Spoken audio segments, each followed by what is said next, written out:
இடையூறு செய்ய மாட்டீர்கள் அல்லவா என்று மோகினி கேட்க, அவருடைய அழகின் வசீகரத்தில் மயங்கி கிடந்த அசுரர்கள் அதற்கு சம்மதம் தெரிவித்தனர்.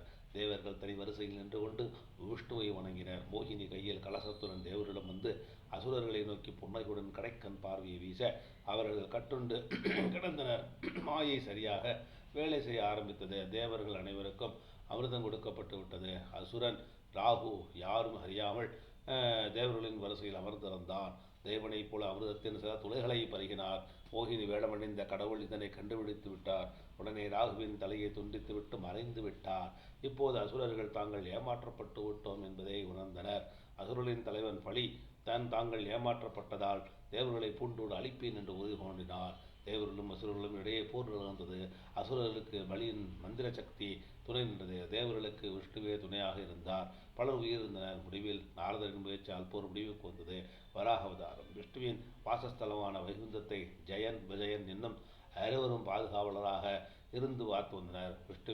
விஷ்ணுவை சந்திக்க யார் வந்தாலும் முதலில் அவரிடம் அனுமதி பெற்றே உள்ளே செல்ல முடியும். ஒரு நாள் விஷ்ணுவை சந்திக்க 4 சன்னியாசிகள் வைகுண்டம் வந்திருந்தனர். அவர்கள் எப்போது வேண்டுமானாலும் அமைதியே இல்லாமல் விஷ்ணுவை சந்திக்கலாம் என்னும் தகுதி பெற்றவர்கள். அவர்களை பற்றி அறியாமல் ஜெயன் விஜயன் இருவரும் அவர்களை உள்ளே செல்ல அனுமதிக்கவில்லை. இதனால் கோபம் உக்கிரமடைந்து சன்னியாசிகள் இருவரையும் பூமிக்கு சென்று மனிதர்களாக பிறக்கும்படி சாபம் கொடுத்து விடுகிறார்கள்.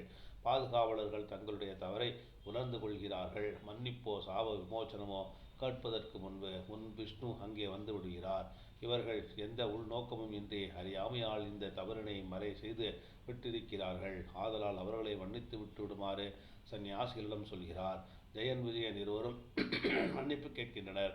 சன்னியாசிகள் கொடுத்த சாபத்தை திரும்ப பெற்றுக்கொள்ள முடியாது என்பதால் சிறிய மாற்றத்தை கூறுகிறார்கள். 1. 7 ஜென்மங்கள் விஷ்ணுவின் பக்தர்களாக இருக்க வேண்டும்.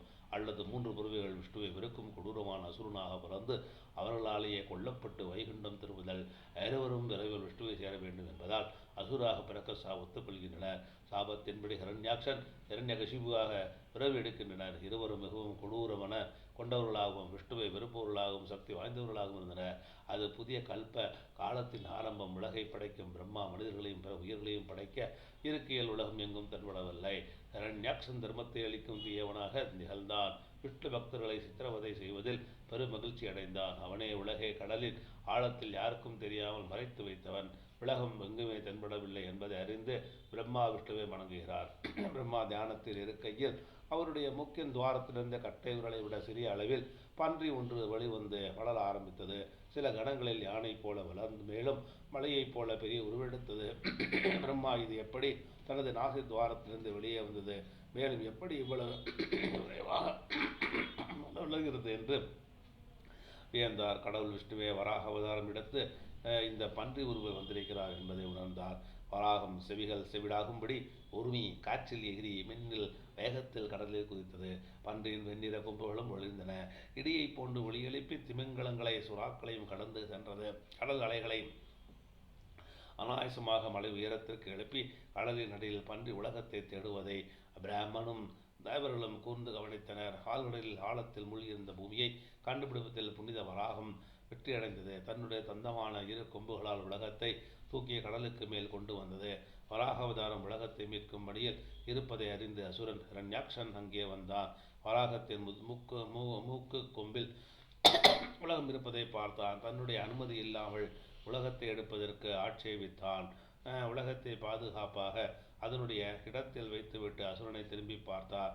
விஷ்ணுதான் வராக அவதாரம் எடுத்துள்ளார் என்பதை அறிந்து கொண்ட அசுரன் ஹிரண்யாக்ஷன் விஷ்ணுவின் மீதான வெறுப்பில் விஷ்ணுவை அழிக்க விரும்பினான். உடனே வராகமாய் வந்த விஷ்ணு தேவர்களின் நலத்தை கருதி அதர்மத்தை அழிக்க ஹிரண்யாக்ஷனுடன் போரிட்டார். முழு பிரபஞ்சமும் போரின் வேகத்தை தாழாமல் அதிர்ந்தன. பிரம்மனும் தேவர்களும் நடுங்கி ஹிரண்யாக்ஷனை அழித்து விடும்படி பிரார்த்தனை செய்தனர். வராக அவதாரம் அசுரனை அழித்தது. அசுரர்கள் பயத்தில் நடுங்கி சிதறி ஓடினார்கள். பிரம்மனும் தேவர்களும் விஷ்ணுவின் துதி பாடினார்கள். நரசிம்ம அவதாரம் வராக அவதாரம் எடுத்து ஹிரண்யாக்ஷனை விஷ்ணு அழித்து விட்டார் என்பதை அறிந்த ஹிரண்யகசிபு விஷ்ணுவின் பக்தர்களை துன்புறுத்த ஆரம்பித்தான். தேவர்களுக்கு மகாவிஷ்ணுவின் துணை இருப்பதால் தான் அவர்களை தோற்கடிக்க முடியவில்லை. அவரை அழித்து விட்டால் தேவர்களை வென்றுவிடலாம் என்று முடிவுக்கு வந்தான். விஷ்ணுவை எவரும் வணங்கக்கூடாது வணங்கக்கூடாது, தன்னையே வணங்க வேண்டும். அப்படி வணங்காத விஷ்ணு பக்தர்களை கொன்றுவிட வேண்டும் என்று தன்னுடைய படை வீரர்களுக்கு ஆணையிட்டான். ரிஷிகள் யாகங்கள் செய்யும் இடங்களில் படை வீரர்கள் சென்று யாகம் செய்ய